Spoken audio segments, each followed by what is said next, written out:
Indira Gandhi municipal stadium ను తొలి విడతలో 60 కోట్ల రూపాయలతో పునరుద్ధరించే పనులకు రాష్ట్ర క్రీడల శాఖ మంత్రి మండిపల్లి రాంప్రసాద్ రెడ్డి ఈ రోజు భూమి పూజ చేశారు. ఈ కార్యక్రమంలో విజయవాడ పార్లమెంట్ సభ్యులు కేశినేని శివనాథ్, శాప్ చైర్మన్ తదితరులు పాల్గొన్నారు. ఈ సందర్భంగా మంత్రి మాట్లాడుతూ రాష్ట్ర ప్రభుత్వం క్రీడలు, క్రీడాకారులకు అధిక ప్రాధాన్యత ఇస్తున్నట్లు తెలిపారు.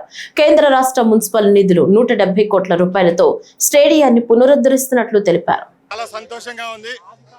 విజయవాడకు ఒక శోభ. ఈ వారంలోనే అమరావతికి చట్టబద్ధత రావడం, అదే టైంలోనే విజయవాడ ప్రజల యొక్క గుండె చప్పుడు ఇందిరాగాంధీ స్టేడియంను కూడా రాష్ట్ర ప్రభుత్వం, కేంద్ర ప్రభుత్వం అలాగే మున్సిపల్ శాఖ నిధులతో సుమారుగా 170 కోట్ల రూపాయలతో అభివృద్ధి చేస్తామని చెప్తున్నాం. దానిలో భాగంగానే 60 కోట్లతో ప్రతిపాదనలు సిద్ధం చేయడం, ఇక్కడ శంకుస్థాపన కార్యక్రమాలు కూడా చేపట్టడం చాలా సంతోషంగా ఉంది.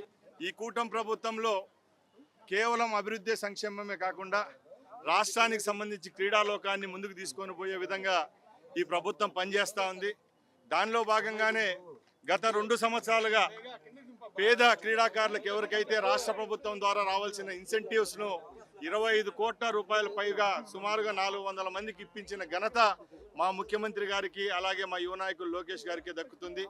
అలాగే ఈరోజు గర్వంగా చెప్తున్నాం, ఖేలో ఇండియా నిధులు కేవలం నార్త్ ఇండియాకే కాదు, దక్షిణ భారతంలో ఉన్న ఆంధ్ర రాష్ట్రానికి కూడా వస్తాయనే దానికి ఒక నిదర్శనం ఇది. ఈరోజు 70 కోట్ల రూపాయలు ఖేలో ఇండియా నిధులను కూడా ఈ రాష్ట్రానికి తీసుకొని రావడం, ఇదే నిధులను మా ఎంపీలు ఎవరైతే ఢిల్లీలో ఉన్నారో వాళ్ళ యొక్క సహకారంతో వచ్చే సంవత్సరం 100 నుంచి 200 కోట్లు తెచ్చే విధంగా కూడా మేమందరం కలిసికట్టుగా పనిచేస్తాం.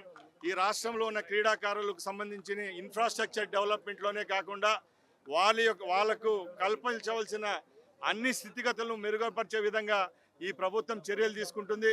అలాగే మా ఎంపీ గారు చిన్ని గారు ఇక్కడ ఉన్నారు. వారు కూడా ఈరోజు ఆంధ్ర క్రికెట్ అసోసియేషన్ చైర్మన్గా ఉండడం మాకు చాలా సంతోషంగా ఉంది. శాప్కు ఒక వెన్నుండి మేము ప్రోత్సహిస్తామని చెప్పడం మాకు ఇంకా ప్రోత్సాహాన్ని ఇచ్చింది. వారి తరఫున కూడా ఈ రాష్ట్రంలో ఉన్న మౌలిక సదుపాయాల కల్పనలో వారి యొక్క పాత్ర కూడా ఉంటుందని రాబోయే కాలంలో తెలియజేసుకుంటూ సెలవు తీసుకుంటాం.